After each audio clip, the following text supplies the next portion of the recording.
Hello, everyone. Welcome to our fourth session of Peaceful Parenting. Let us begin with a prayer. In the name of the Father, of the Son, of the Holy Spirit. Amen. Lord, as our children grow and face challenges, guide us as parents to remain patient, understanding, and supportive. Help us stay connected with them through all transitions.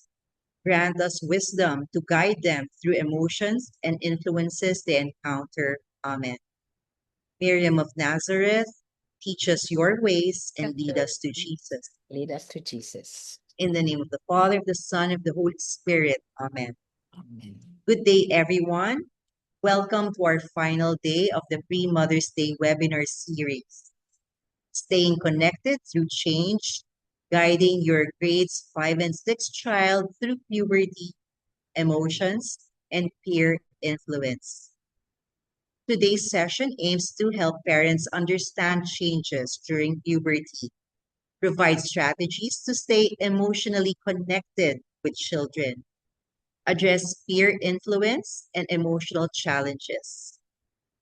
As children move towards adolescence, many parents find it more challenging to understand their preteens, and this can sometimes lead to misunderstandings that disrupt peace and harmony at home. When left unaddressed, these small, repeated hurts may build up and affect a child's emotional well-being as they grow into adolescence and young adulthood. As parents, we play a vital role in nurturing emotional peace while remaining firm and loving guides so our children continue to feel safe, understood, and comfortable coming to us. So good day, everyone. My name is Dr. Gail Galang from the Department of Psychology here at Miriam College. I'd like to proceed to introduce to you our speaker for today. So our speaker, she is Dr. Maripaz A. Manalicot, a psychologist, educator, and a mother of two adult sons. One who now works as a company wellness head and psychologist, and another who is a psychometrician currently pursuing law school. Her experiences both as a professional and as a parent give her valuable insight into guiding children through different stages of growth and development. Dr. Manaligod currently serves as a faculty member of the School of Arts, Sciences, and Education here at Miriam College, teaching both undergraduate and graduate courses. She's also a psychologist, consultant for family, community, and company well-being, supporting individuals and organizations in promoting mental health and healthy relationships. She earned her Doctor of Philosophy in Child and Family Studies, reflecting her expertise in child development, family dynamics, and emotional well-being across the lifespan. Outside of her professional work, Dr. Manaligod intentionally cares for her mental health through meaningful daily practices. She begins her mornings in her balcony garden, praying the rosary, tending to her plants, and feeding the birds.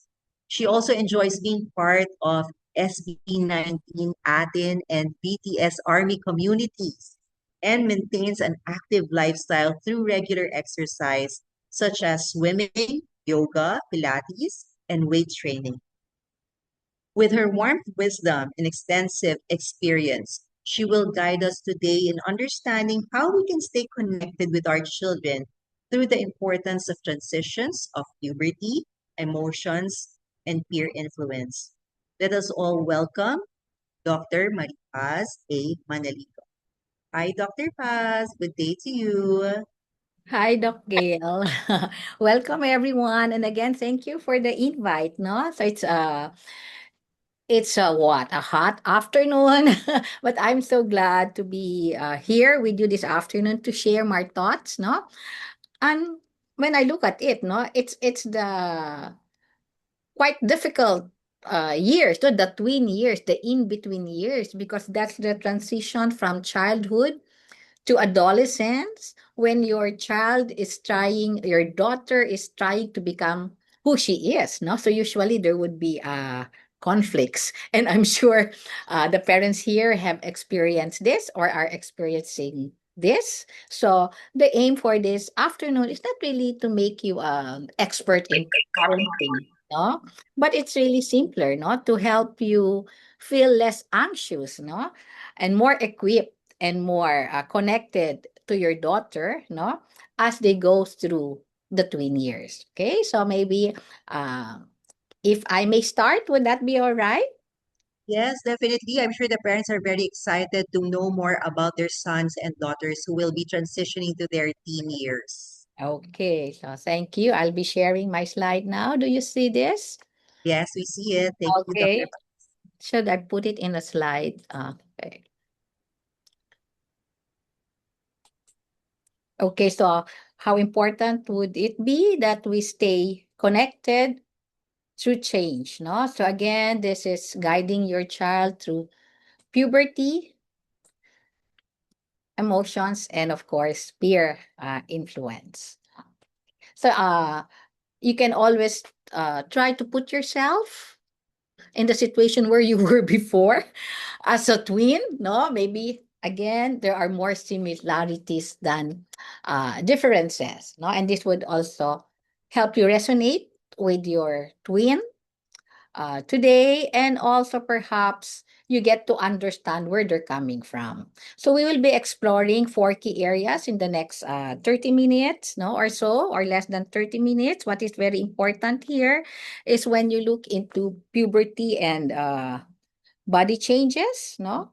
They're going through a lot physically, mentally, emotionally. That would be section one. Then we look into emotional, no? And look into the twin brain, mood swings that they may have, and of course the practical ways to deal with this when emotions run high. Then we will also be looking into what's very real, peer pressure and influence, no, what it looks like, including online, and how you can equip your child to handle peer pressure. And of course, how do we stay connected, no? Habits and rituals that keep the door open even when your child seems to be pulling away from you. So again, this is a lot to cover for this afternoon, but uh, it will resonate with you. And again, like I said, you may jot down notes. You can put yourself in this position and make it also like trying to remember how you were during your teen years. So why this conversation matters, no?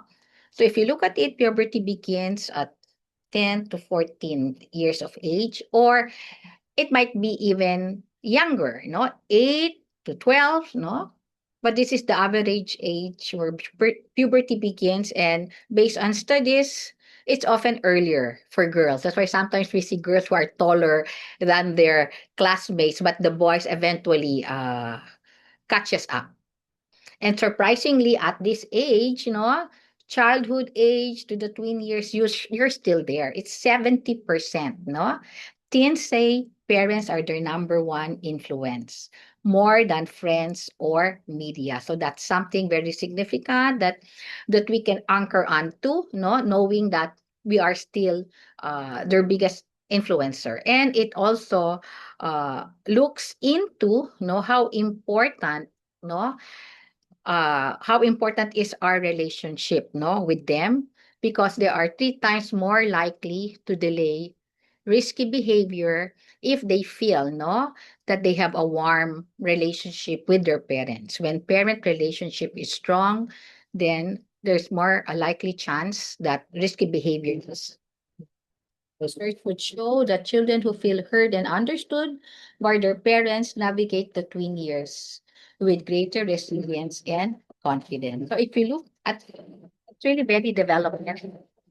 If you started this conversation when they were young, maybe we can just look into other behaviors that we would change, because they're also being, no, adults going to the adolescence years, and there are some techniques that we should also learn to change, no? So puberty and body changes. So again, when we look at it, it may look like for the girls, so I'll be focusing on the girls here, no?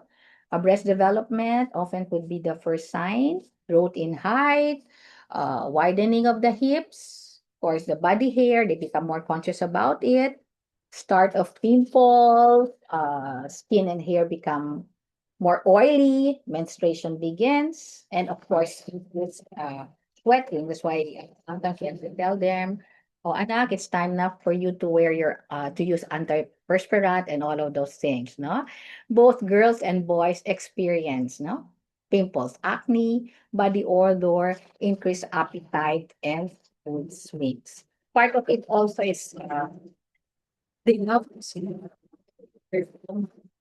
both internal organs in their system is growing. That's why sometimes they can also be lethargic. A lot of things happen during puberty.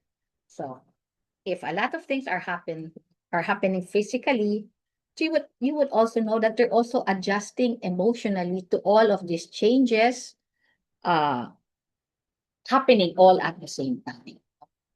So when we look into conversations, which is very important, body conversation, we start to do it early and more often so that they will also be prepared. So just make it brief.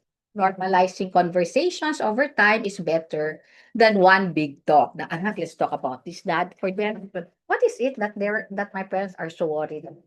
Also, don't wait until changes have already started, but prep them already. Okay? Later on, you might have your period at this time because now you're beginning to have pimples, all of those things. So let's take it slowly, okay? And but early as well. And we also remember we have diba kung minsan nahihiya tayo, may mga euphemisms that we used to use before. We have to name it already in terms of anatomy and biology, so we use correct anatomical words because this reduces shame and builds a foundation of trust and honesty. This is how you should take care of yourself because nagdadalaga ka na, all of those things that we should start a conversation. Because we don't expect the conversation to start with them, but if they feel that we're comfortable with this kind of conversation, then the more that they will open up to us. So we also follow their lead, no? Answer questions at their level. You don't need to share everything at once. Just respond to what they're asking. So maybe they say, why do I have to wear deodorant at their perspective? So you say, because this is part of the stage. You don't have to explain hormones and all, but because you're growing up, the sweat glands are opening, and then mom is doing it, so maybe you should do this also because you're already uh, what do you call growing up to be a teenager. So those kinds of conversations will be okay. It's also important that we normalize differences because usually they tend to compare. How come I'm still not as tall as my friend? No, we have those who mature early, and we have also girls who mature at a later stage. No? And we tell them that everyone develops at a different pace. Early or late is both normal. So you also try saying, your body is going to change over the next few years. And that's normal. I'm always here if there are some things that you would want to talk about because this is really very important for them, the physical changes. Aside from that, we look into the emotional world, and like I mentioned, no, uh, a lot of brain studies now found out, that there are things that go on within our brain that causes teens to be very emotional. So there you have these two parts of the brain, the prefrontal cortex, rational brain. This is where we are able to plan, know the consequences. We're able to control our impulses, our impulse, and it's still developing. And based on studies, it will be fully mature at the age of 25. no? Kasi ang dami pang pruning of the brain. We thought the age of 18 would make us mature, but based on studies, I thought it was 21. Now I see again it's 25, no? In terms of this development. So, what is developing really at this time is the amygdala, the emotional brain. That's why they have all these emotions of fear that might be overrated fear, excitement, anger, and more so heightened during puberty. They react usually, no, irrationally, even before the rational brain catches up. So you can imagine a lot of big feelings, but a very small filter. So for us, what looks like overreacting is a developing brain doing exactly what it's supposed to. So our calm presence is the regulation support. So it's very important that we are there to what do you call this? To remind them that yes, it's okay. We understand. We cannot be highly emotional as we are because we should be there regulation support. Okay? And because of this, no, uh, what do you call this? Because of all these changes, we also see certain reactions, no? You look into what do you call this? You look into common emotional shifts, no, in grades 5 and 6. Are these familiar to you? Do you see this in your own household, no? When we look into certain behaviors, no? They love family time, but now they seek more privacy and independence. Maybe spending so many hours in their room, and we wonder what are they doing in their room. What again, it's more of acknowledging who they are, being an individual, not seeking privacy and independence. They usually arrive home from school and tell you everything, and then suddenly they withdraw and say, everything's okay, and they don't talk anymore. Or maybe they just say yes or no. They start to share less with parents. They're trying also to discover who they are, no? And they care less about appearance before, but now we see them, they take so long to dress up, but they cannot choose what dress to wear. They're always looking at the mirror. They become so self-conscious, no, about how they look, no? Then later on, their friendships are fun for them. They just enjoy going out playing. And now it's like social relationships feel high stakes. Maybe you what do you call this? You recall some conversations or they have conversations with you that they would say, How will what will I do when my friends come and visit me? Mga gano'n, 'di ba? Should I be friends with Tatiana? It seems like Tatiana doesn't like me anymore. What did I do wrong? So all of those things were by friendship that was not a problem before, no? Really becomes a big deal for them. They might take criticism in stride, laugh at it, etc. Don't think about it. And now you see yourselves, no, that you notice that they hurt deeply by comments, which is also sometimes perceived as a rejection.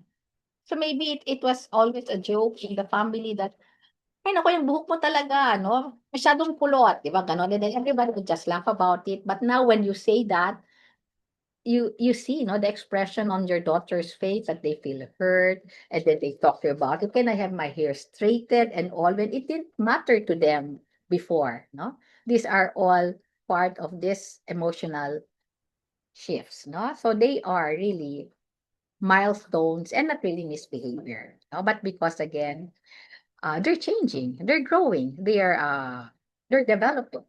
Okay?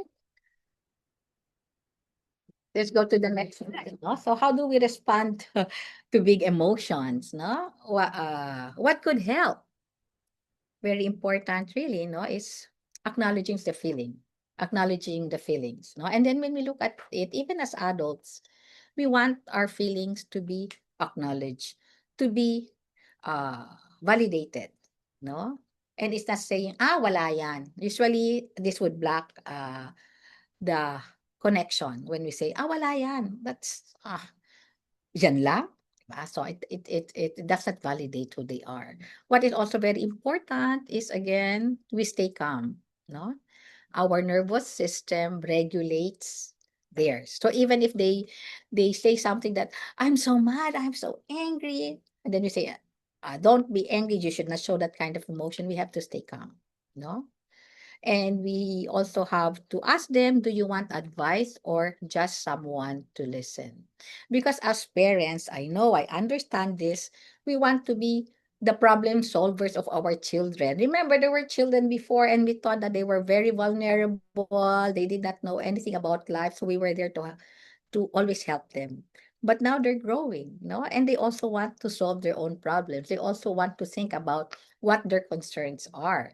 So we don't jump straight to advice or solutions. Okay, that's why we have to ask them, do you want an advice or you just want to release your emotions? That's why we validate before problem solving by asking this.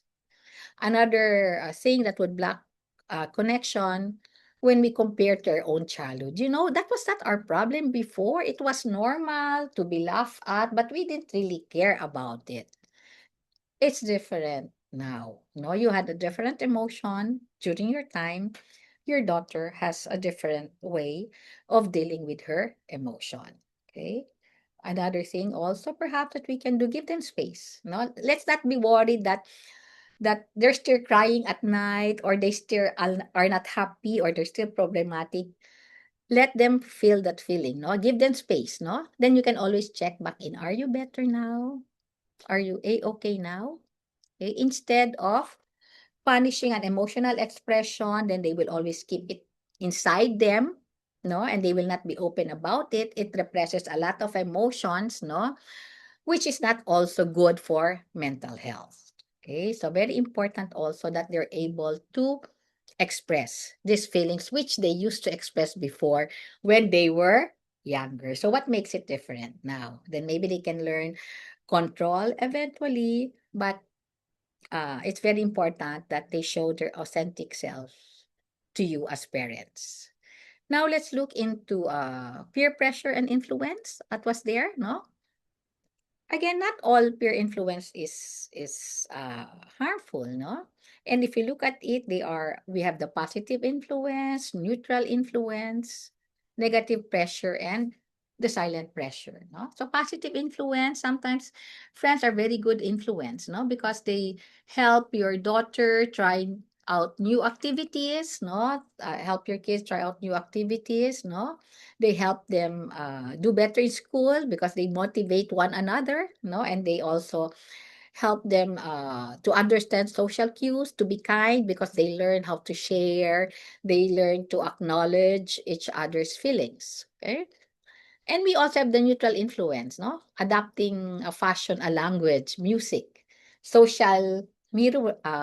It's a social mirror, no? So sometimes your daughter or your son would say, uh, this is the music now. It's BTS. This is the language that I use. So they have certain expressions. No, there are certain clothes that they want. No, so these are neutral influence for them because it changes now and then. No, but you also have the negative pressure. No, that would be there.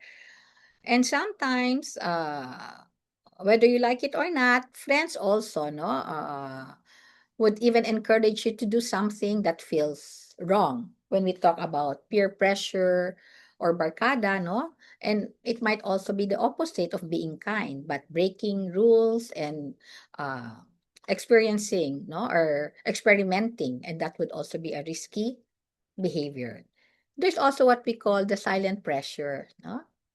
When your daughter, when your child, no, changes her behavior to fit in with a certain group, okay, which is driven by the need to belong. So maybe you've noticed that your daughter now is more conscious about the way she looks, etc. So maybe she wants to fit in with her new friends who are always in fashion, who always wants to read a certain kind of book, etc. No, so maybe they also change, no, the way they do things.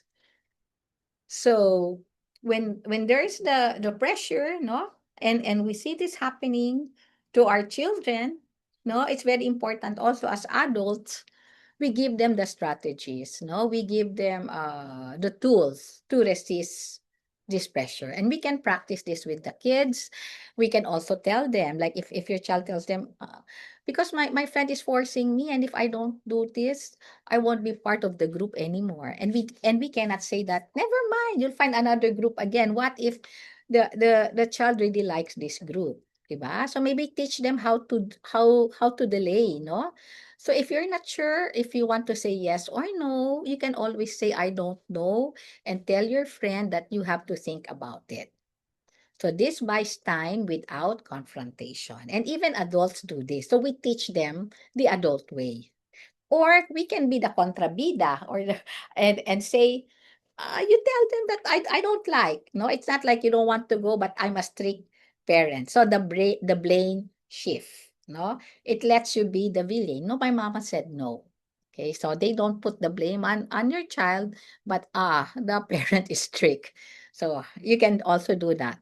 Okay, or they can try the exit. You just tell them I have to go, then maybe you can text me later. So sometimes you don't even need to explain anything. Okay? Another technique, the value statement. We say, no, that's not really my thing. I don't really like doing. So being honest, no, I don't really like doing it, no. And this is simple. It makes you stay calm, and you have that confidence to refuse. Okay. Or you can also redirect. Ba?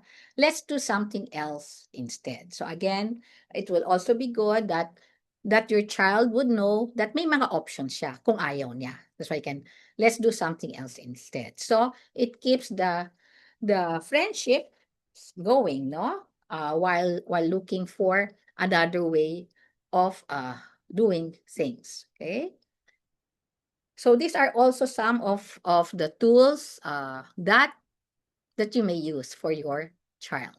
Now, when we look into these things also, and I was also talking about being digital about these things, no, we also have to remember. I'm sorry about these things, no, that sometimes, no, social media and messaging apps amplify peer influence 24/7. They're always there, no. So it's really part of our life now, no? And so we have to learn how to deal with it, no? So unlike in-person pressure, digital pressure doesn't end, no?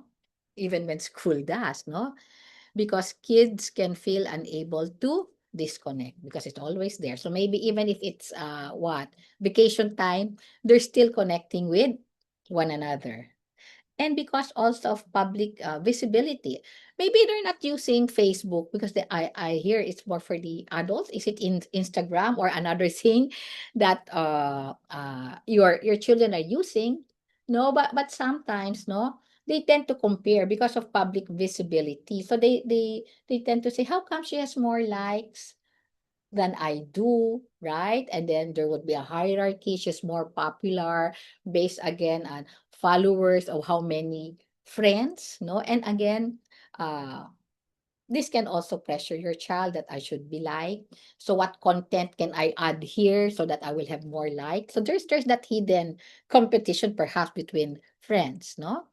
And of course FOMO, fear of missing out, no? And exclusion.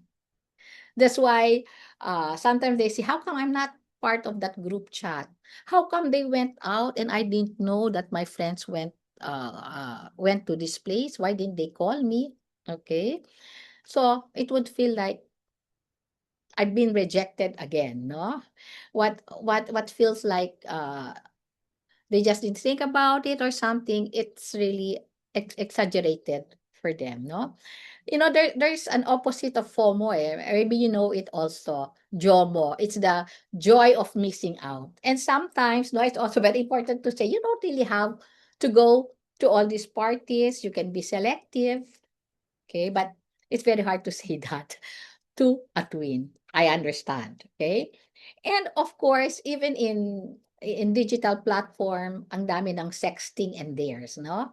Oh, can you take a photo of yourself in a sexy blouse? Our popular girl did it, do it also. You are a representative. So we have to be very careful and we have to remind them, no, that once sent, you lose control of the content forever. No? So again, these are things that we are aware of, that we must be aware of, and we must be able to talk about these things to our children. Again, if they open it up, then we mention these things, or maybe we can just mention this casually in our conversations. So when we look into staying connected, it's very important also. No, I would like to look at this as our own bank account, no, and we look at each interaction, no, either as a deposit or a withdrawal from our relationship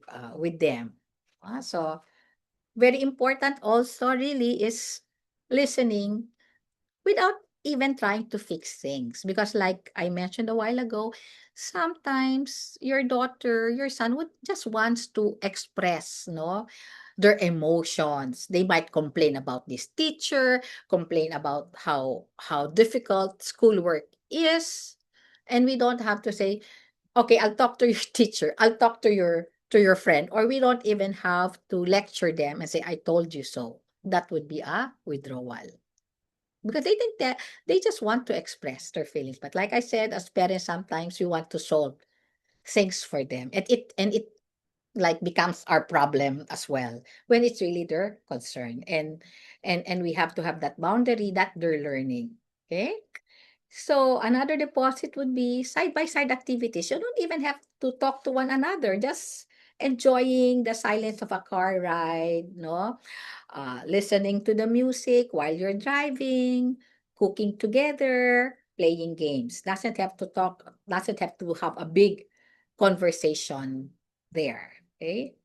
Showing genuine interest in their world is also what do you call, a deposit. When they talk about, mommy, mom, dad, there's this new game now that we're playing with my friends. Okay, what is it? Okay, uh, a new Pokemon thing. I don't really know what is it now with the young. Okay, tell me about it. Oh, so that was like the game that we had before. We just had different characters. Okay, can you teach me how to do it? Ah, is that the new dance step?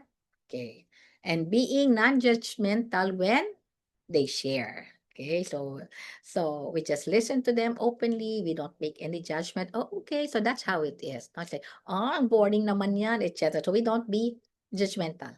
We just listen, no?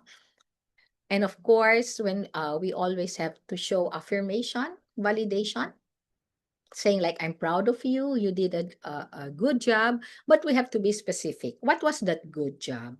What is it that you're proud of? I'm proud that you were able to share your lunch with a friend who lost her lunchbox, etc. So very important is we're very specific, because when we're specific, no, then they know what they did right. And of course, being human, we also apologize when we get it wrong.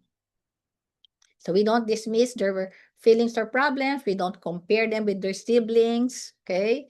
We don't use information they shared against them. No, maybe they told us a secret and we shared it to their sibling and they will take it against him. No, we don't react with anger when they open up big emotions. No, and we think and we become defensive. So again, we have to be calm during these situations and breaking confidences unnecessarily. Okay, so again, we are careful, no? Maybe there are even between husband and wife, no? So maybe there are some things that the child only wants to talk about to the dad, no, or to the mom, no? So we keep it within ourselves, no?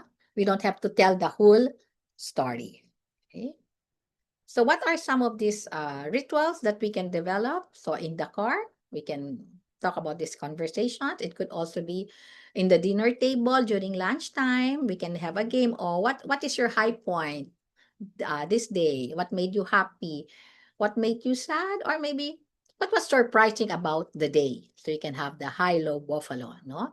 Or it could be during bedtime, no? When there is less performance pressure in the dark. Like if there's a ritual that you what do you call this?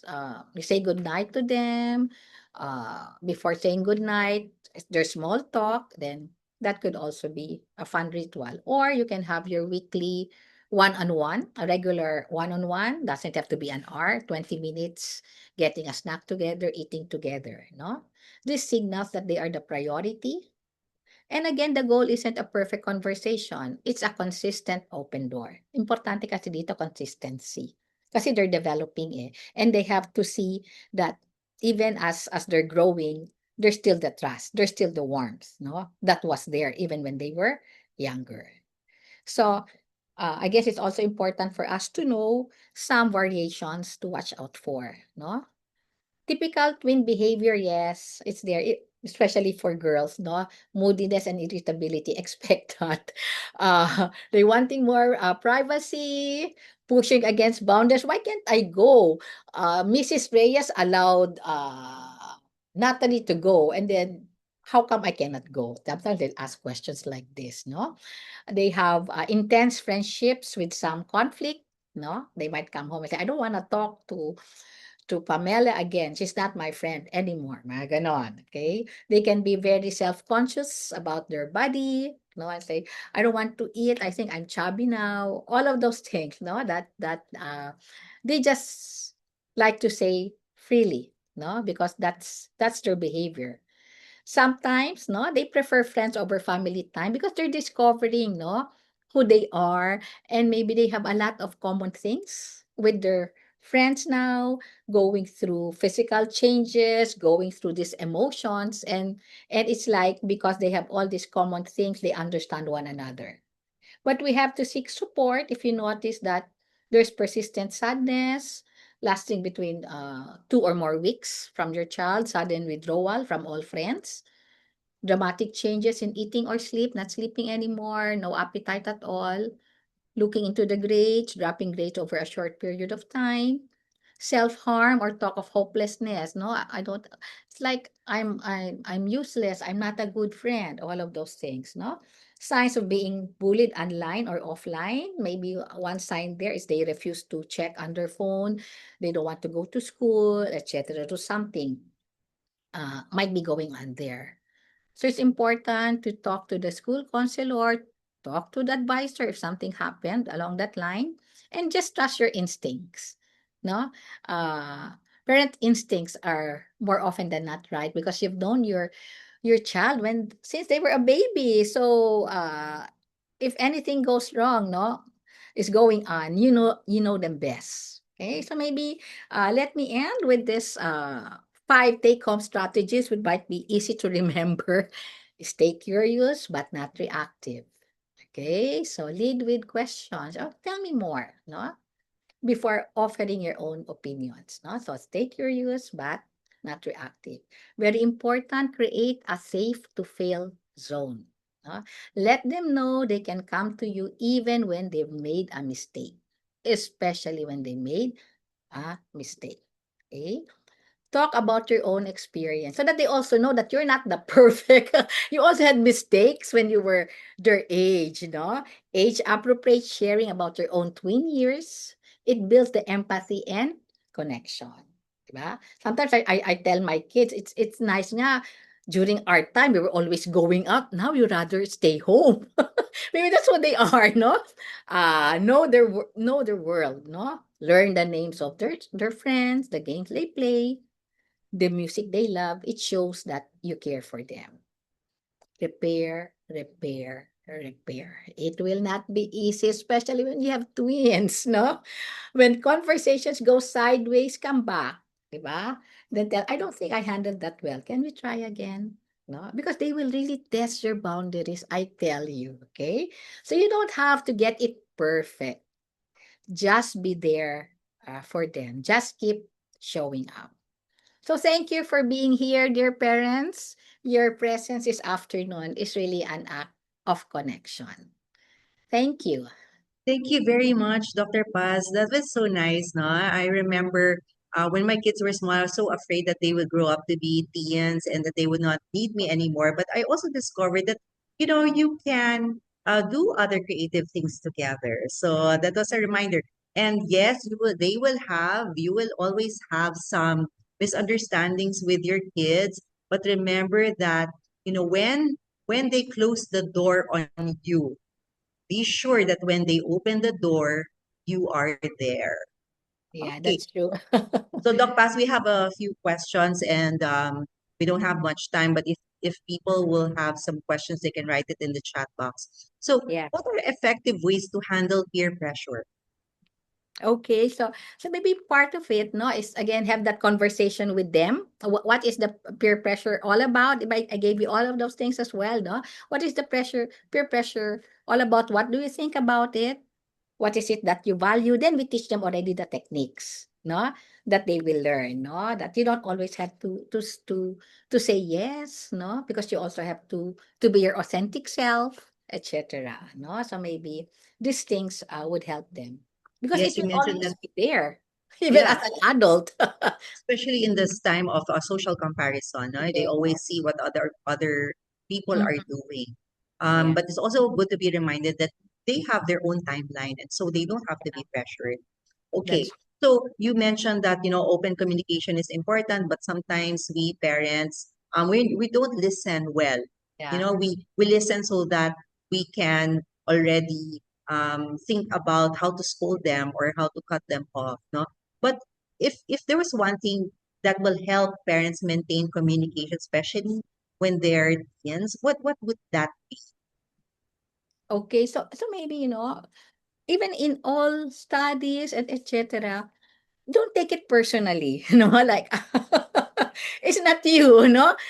They're highly emotional. They're twins, eh, 'di ba? That amygdala is working. So it's not you. They're also dealing with their own emotions. And they don't like this as well, 'di ba?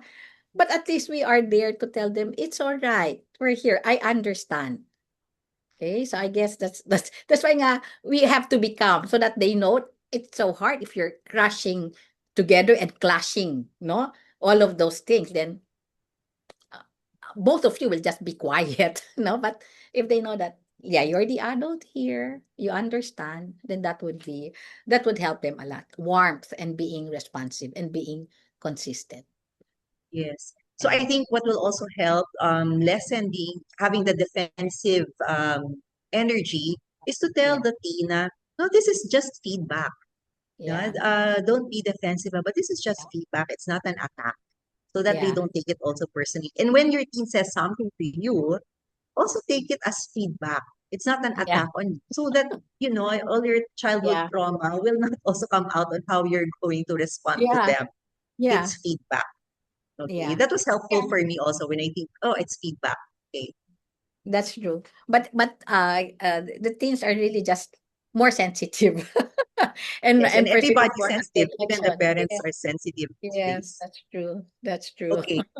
There's a question. How can parents support emotional regulation in preteens? Because right now, no, hormones make our preteens very emotional. It's always a big emotion sometimes. Sometimes no emotion. Yeah, that's true. So maybe just usually you're the model also, eh. So they see you.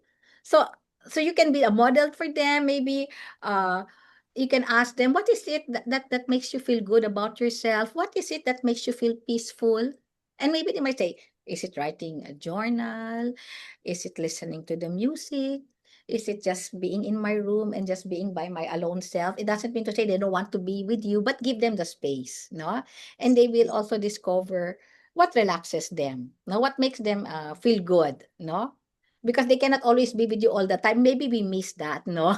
They're with friends. They always look for me, but they're growing up, so we also have to adjust techniques, no, on how to deal with them. All right. Thank you very much, Dr. Paz. That's the only time we have right now. Thank you to all our participants I for think there's one Oh, question. there's a question. Yeah, Sige. yeah, I think so. Okay. Do you see the question over there? Okay, my Yeah, fifth grader has yeah, an older sister, so I sometimes let her talk to ate instead of me. yeah. Yeah. That would be okay because siblings help one another, no? And usually, ate might tell, si ano feels more sensitive. She was hurt by that. So we don't say na nagsusumbong si ate, but it will also be a check on ourselves, no?